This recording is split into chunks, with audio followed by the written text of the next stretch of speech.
it's really up to Speaker Pelosi and Leader Schumer to figure out how to get this done in Congress. What I can tell you is that it's utterly essential that this be done.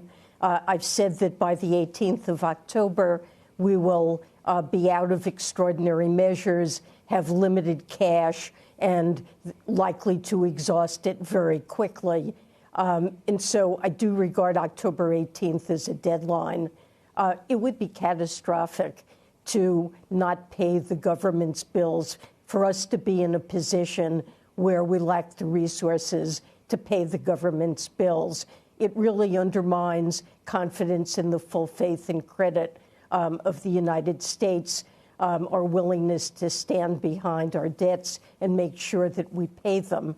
And when you think about the impact it could have on 50 million seniors that are expecting Social Security checks, on our troops, on 30 million households waiting to receive their child tax credit payments, and these would be delayed, and the delays would grow longer. And of course, our debt itself, U.S. Treasury securities have long been viewed as the safest asset on the planet, that partly accounts for the reserve status of the dollar, and placing that in question by failing to pay any of our bills that come due would really be a catastrophic outcome.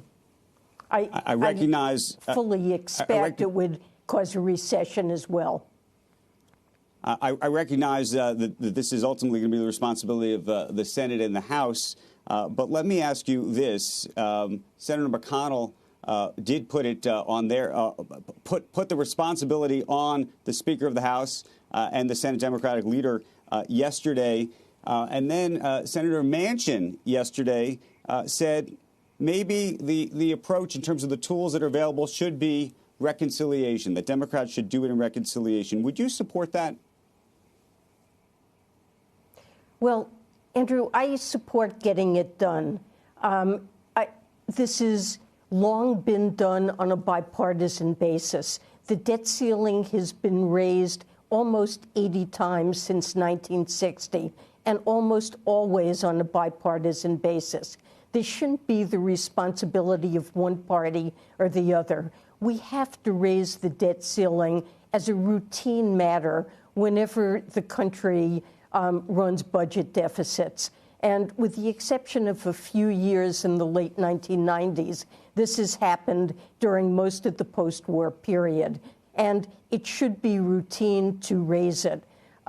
When bills are passed and tax policy is put in place, that's the right time to debate what the fiscal policy of this country should be. And we have those debates. But once decisions are made, we have to pay the bills that come from those decisions. And so to place an arbitrary ceiling on our debt and to create periodic crises, manufactured crises that really place our economy and our financial system at risk, especially now that we're recovering from the pandemic in a fragile way.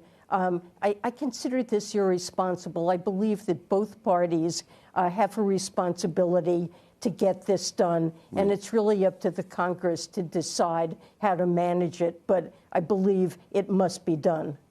One of the reasons that debate is taking place is in part because the Democrats have now linked these two other spending packages together that are quite remarkable in size. And I'm curious if you could take us inside those conversations and whether you support linking those two packages together. Well, I support both packages. I think the infrastructure bill that was crafted on a bipartisan basis certainly has the support of the White House. I'm supportive of it. Without doubt, we need to modernize our infrastructure.